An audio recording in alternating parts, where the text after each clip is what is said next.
Hello student, today we are going to learn next problem number 2।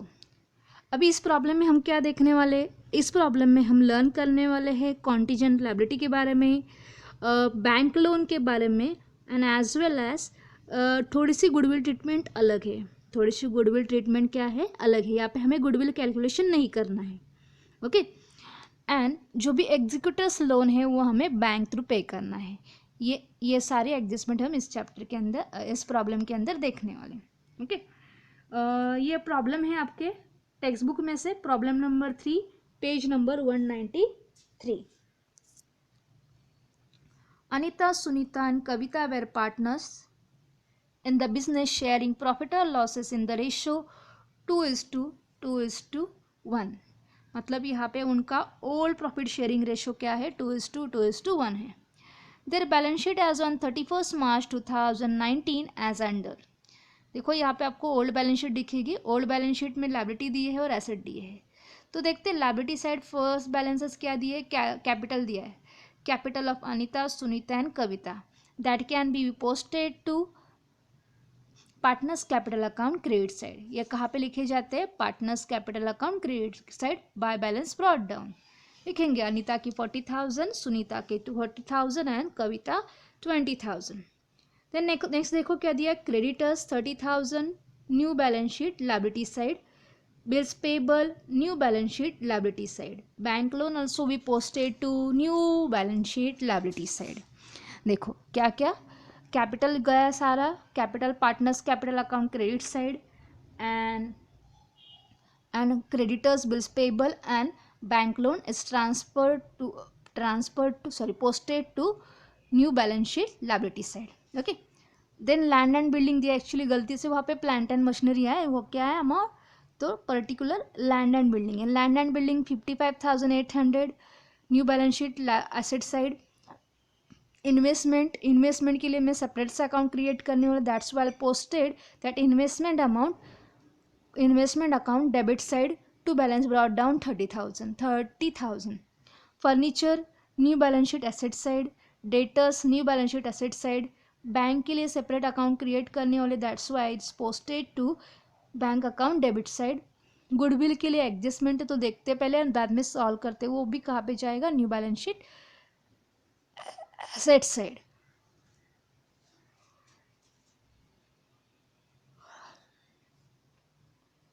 On 1st July 2019, Kavita died on the following adjustment were made। क्या हो रही है अभी, 1 जुलाई को कविता की death हो रही है।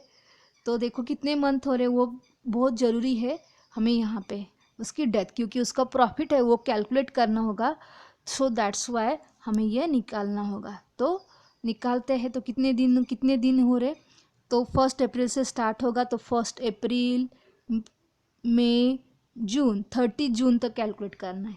उसकी 1 जुलाई को क्या होगी, डेथ होगी, दैट्स वाई 30 जून तक कितने रुपीज़ हो रहे, सॉरी कितने मंथ हो रहे, 3 महीने हो रहे। कितने मंथ हो रहे, 3 महीने, ओके। तो 3 महीने का हमें प्रॉफिट कैलकुलेट करना होगा, प्रॉफिट और लॉस जो भी है उस एक्सपेंस अकाउंट कैलकुलेट करने के लिए हमें 3 महीने लगेंगे। देन फर्स्ट एडजस्टमेंट क्या लिखा है, all debtors were consider as good. यहाँ पे हमारे डेटर्स सारे कंसिडर किए गए हैं, गुड है, मतलब उन्होंने कोई भी डेब्ट्स नहीं रखा है।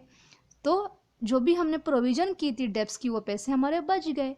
कितने रुपीज़ डेब्ट्स की प्रोविज़न की थी हमने, 800 रुपीज़ की थी, तो 800 रुपीज़ हमारे बच गए, दैट्स वाई वहाँ उसका इफेक्ट होगा रिवैल्यूएशन अकाउंट क्रेडिट साइड। क्या होगा, रिवैल्यूएशन अकाउंट क्रेडिट साइड। कहाँ पे पोस्ट करेंगे वो, revaluation account credit side. Then contingent liability for compensation of ₹900 was provided। देखो अभी पहले बताती हूँ कॉन्टीजेंट लायबिलिटी मतलब क्या है। Contingent liability means that type of liability which is occur in future may be और नॉट, याद रखो।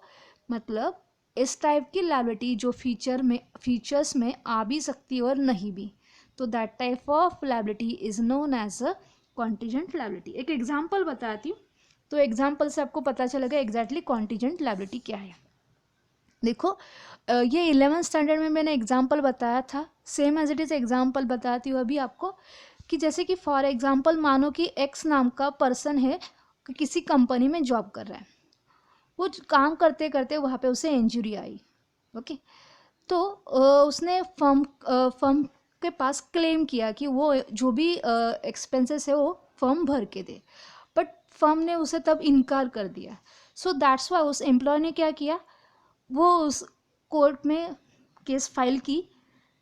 कोर्ट में केस फाइल करने के बाद अगर कोर्ट डिसीजन लेता है अगेंस्ट एम्प्लॉय तो फर्म को पैसे नहीं देने होंगे, बट अगेंस्ट फर्म कंपनी के डिसीजन लेता है तो फर्म को पैसे पे करने होंगे। मतलब अगर रिजल्ट आता है इन फेवर ऑफ एम्प्लॉय तो पैसे फर्म को पे करने होंगे, अगर in favour of company result आता है तो फर्म को पैसे नहीं देने होंगे। मतलब ये जो भी लायबिलिटी है वो अमाउंट पे करनी है या नहीं करनी हो किसके ऊपर डिपेंड है, कोर्ट के डिसीजन के ऊपर। किसके ऊपर डिपेंड है, कोर्ट के डिसीजन के ऊपर डिपेंड है। दैट्स वाई मतलब ये हो भी सकता है और नहीं भी हो सकता है, अगर depend on court decision. That's why that type of liability is known as contingent liability. Means that type of liability may be occur in future or not, may be occur in future or not। Means future में क्या होने वाला है उसके ऊपर depend है, future में क्या होने वाला है उसके ऊपर डिपेंड है। बट अभी यहाँ पे प्रॉब्लम है, हमें पता चला कॉन्टीजेंट लायबिलिटी है तो उसका फर्स्ट इफेक्ट होगा रिवैल्यूएशन अकाउंट डेबिट साइड। यहाँ पे हमारे लायबिलिटीज की वैल्यू इंक्रीज हो गया, मतलब बढ़ गया हमारे लायबिलिटीज, दैट्स वाई इसका इफेक्ट होगा रिवैल्यूएशन अकाउंट डेबिट साइड। और सेकेंड इफेक्ट होगा balance sheet, new balance sheet liability side. कहाँ पे होगा, new balance sheet liability side. मैं दिखाती हूँ बाद में कैसे करना हुआ। देन नेक्स्ट वन देखो, investment were sold out in market value at 10% profit. कितने, 10% प्रॉफिट। देखो इन्वेस्टमेंट की वैल्यू क्या थी, 30,000। कितनी थी, 30,000। इन्वेस्टमेंट की वैल्यू 30,000 थी तो 10% कितने आएंगे, 3,000। मतलब फर्म ने वो इन्वेस्टमेंट सोल्ड की 33,000 को। कितने रुपीज़ को सोल्ड की, 33,000 को। अगर फर्म उसे 33,000 को सोल्ड करती है तो फर्म को क्या हो रहा है, 3,000 रुपीज़ प्रॉफिट हो रहा है। एम आई राइट। और 33,000 उसे कैश में मिलने वाले।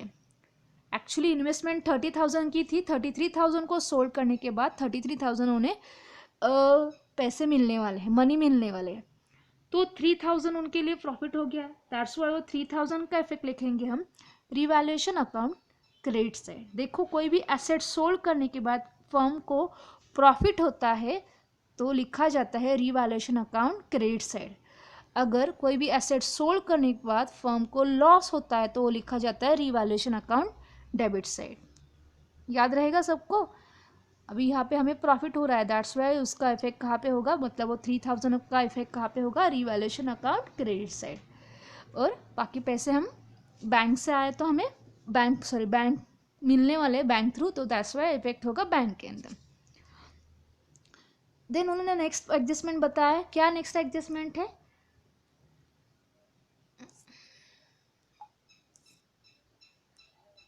नेक्स्ट एडजस्टमेंट है लोन वेयर पेड ऑफ। क्या है, उन्होंने बैंक लोन, यहाँ पे loan paid were paid off मतलब क्या है, जो भी उनका बैंक लोन था उन्होंने पेड कर दिया। जो भी बैंक लोन था वो पेड कर दिया। कितने रुपीस बैंक लोन था, 8,000, तो अभी वो पेड हो गया तो क्या होंगे वो उसमें से वो बैलेंस क्या हो जाएगा, नील हो जाएगा। और सेकेंड इफेक्ट कहाँ पे लिखेंगे, बैंक अकाउंट क्रेडिट साइड। कहाँ पे जाएगा, bank account credit side. Next देखो, नेक्स्ट एडजस्टमेंट क्या है, लैंड एंड बिल्डिंग,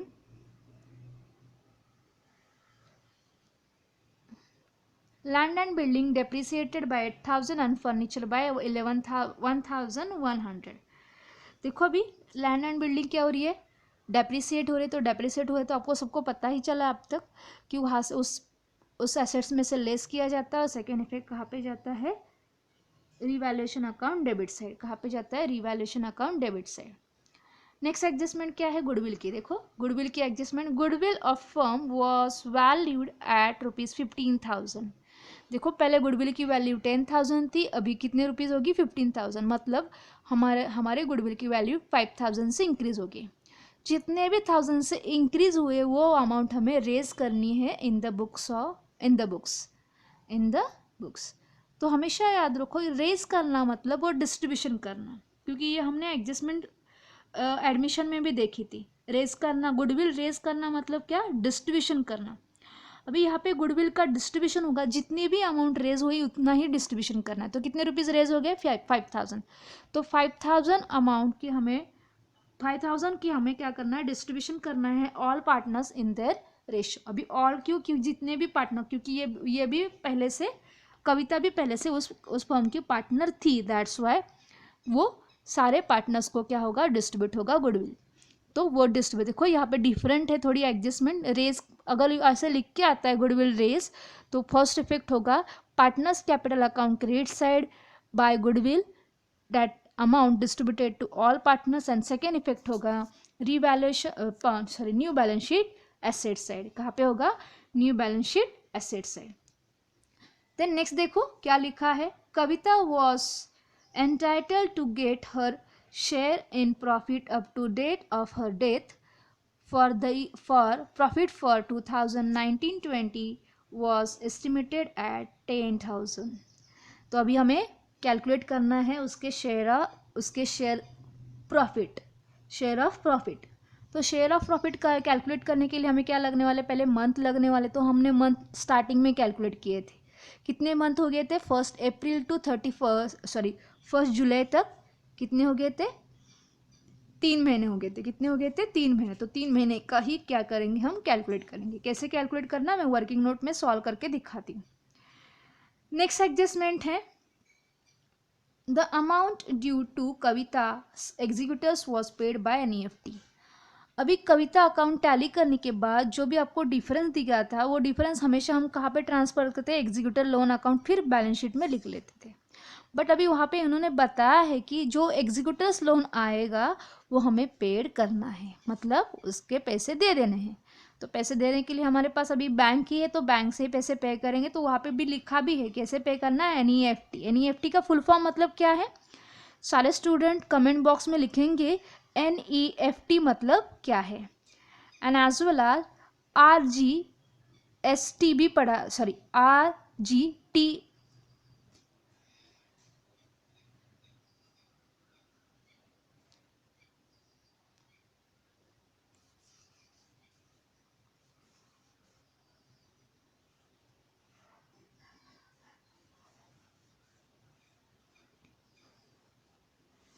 RTGS का भी फुल फॉर्म लिखना है। देखो क्या क्या फुल फॉर्म लिखना है कमेंट बॉक्स में, RTGS and as well as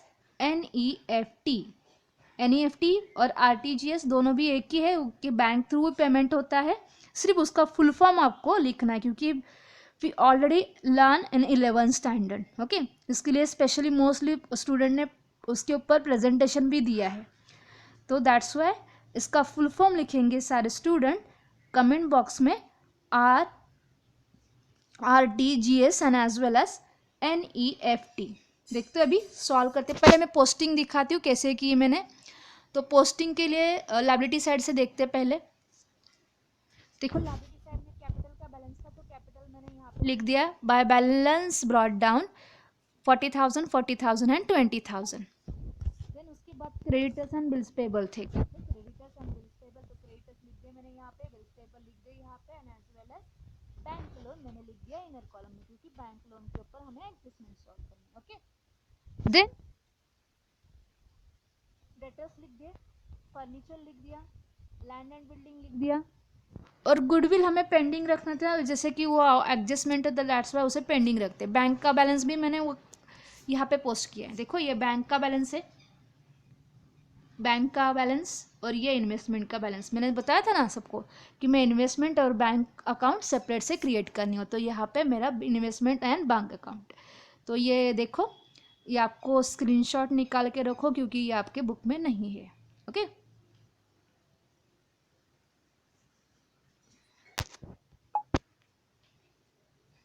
ये होगी पोस्टिंग। देखते हैं एडजस्टमेंट नंबर 1। एडजस्टमेंट 1 नंबर में क्या बताया था उन्हें, क्या, our debtors are consider good. तो मतलब हमारे डेटर्स क्या है, गुड है।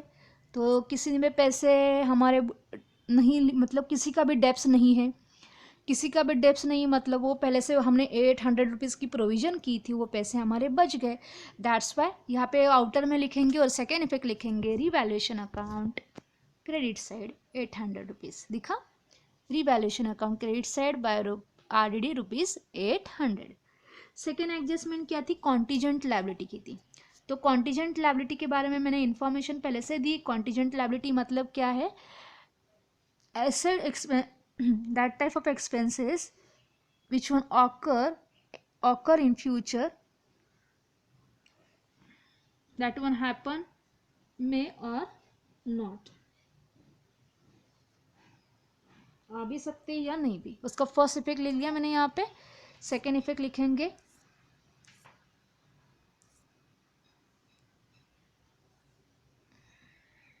Balance sheet liability side. लिखा, first effect revaluation account credit side debit side, और second effect new balance sheet asset side. Okay, next adjustment देखते हैं। इन्वेस्टमेंट वेयर सोल्ड आउट हो गया, तो इन्वेस्टमेंट के लिए मैंने यहाँ पे नहीं किया है, मैंने सेपरेट से अकाउंट क्रिएट किया है। इन्वेस्टमेंट के पहले से बैलेंस थे 30,000, वो सोल्ड हो चुकी है 33,000 को। कितने रुपीज़ को, 33। देखो यहाँ पे दिख रहा होगा सबको, 33,000 को हो रहे। तो 33,000 को सोल्ड करने के बाद हमें प्रॉफिट कितने रुपीज़ हो रहा है,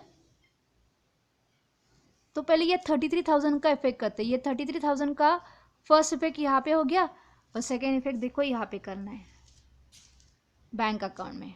लिखा, और अभी ये प्रॉफिट का इफेक्ट बाकी है ना, तो प्रॉफिट का इफेक्ट मैंने कहाँ पे किया है, हमें प्रॉफिट हो गया, मैंने बताया था स्टार्ट में प्रॉफिट हो रहा है, तो उसका इफेक्ट करना है रिवैल्यूएशन अकाउंट क्रेडिट साइड। लिखा, फिर से एक बार दिखाती हूँ इन्वेस्टमेंट। देखो, इन्वेस्टमेंट की अमाउंट इतनी थी, सोल्ड की हमने 33,000 को, मतलब हमें प्रॉफिट हो गया 3,000 का। तो वो 33,000 हमारे पास पैसे बैंक में आएंगे, तो बैंक में इफेक्ट कर दिया, और वो 3,000 का प्रॉफिट हो गया, तो 3,000 का इफेक्ट मैंने यहाँ पे कर दिया। ओके, उसके बाद एडजस्टमेंट थी loan were paid off. Loan paid कर दिया, लोन की अमाउंट क्या कर दिया हमने, पेड की। देखो यहाँ पे लिखा मैंने पेड ऑफ, पे कर दिया, नील हो गया बैलेंस। क्या हो गया, नील। देखो 8,000 अमाउंट थी, वो हमने पे की, नील हो गया। फर्स्ट इफेक्ट हो गया। सेकेंड इफेक्ट, हमें पैसे पे करने, तो पैसे कैसे पे करेंगे, हमारे पास बैंक अकाउंट है तो बैंक से ही पे करेंगे, तो हमने पेड किया। तो कहाँ पे इफेक्ट लिखा हमने, बैंक अकाउंट क्रेडिट साइड। कहाँ पे, बैंक अकाउंट क्रेडिट साइड। याद रखो, बैंक अकाउंट के बारे में भी एक ट्रिक है।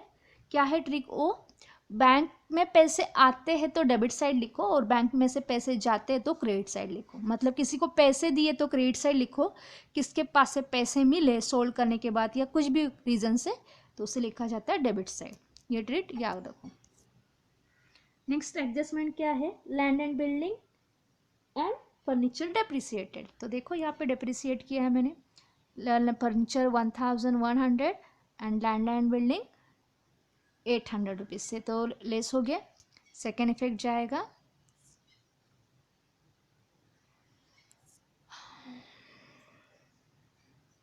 Land and building 800 and furniture 1,100। दिखा सबको। नेक्स्ट वन देखो, goodwill of firm was value 15 था, पहले 10,000 था, अभी 15,000। 5,000 हमें क्या करने, रेस करने। पहले इफेक्ट लिखते हैं, 15,000 हो गया, तो उसका फर्स्ट इफेक्ट होगा 15,000 होने के बाद यहाँ पे 5,000 अभी हमें क्या करने हैं, रेज करने हैं। मैंने यहाँ पे डायरेक्टली लिख लिया है, आप ऐसे भी लिख सकते हैं 10,000 प्लस 5,000, वो 5,000 क्या करने, रेज करने मतलब डिस्ट्रीब्यूट करने हैं पार्टनर्स को इन द रेशियो। तो देखो सेकेंड इफेक्ट मैंने यहाँ पे किया 5,000 का, 2,000 for Anita, 2,000 for Sunita and 1,000 for Kavita. कैसे, रेशो क्यों क्या उनका था, 2:1, 2:1। अंडरस्टूड। देन अभी क्या है, सस्पेंस अकाउंट, मतलब profit and loss suspense account में हमें प्रॉफिट कैलकुलेट करनी है, उसकी बारी आ गई। देखो calculation of share of profit calculate करते हैं। अभी करंट ईयर का प्रॉफिट करना है, वहाँ पे एक ही ईयर दिया था 10,000, कितने मंथ फर्म में थी, 3 मंथ फर्म में थी, और उसका प्रॉफिट शेयरिंग रेशियो क्या है 1/5। कैसे, 2:1 था, तो 2+2+1 5 हो गया टोटल नंबर ऑफ शेयर, उसमें से 1 शेयर किसका था, कविता का। तो आंसर क्या आ गया, 500। मतलब प्रॉफिट और लॉस सस्पेंस अकाउंट को बैलेंस जाएगा 500 रुपीज़ का। कितने रुपीज़ का, 500 का। तो उसका फर्स्ट इफेक्ट करते हैं,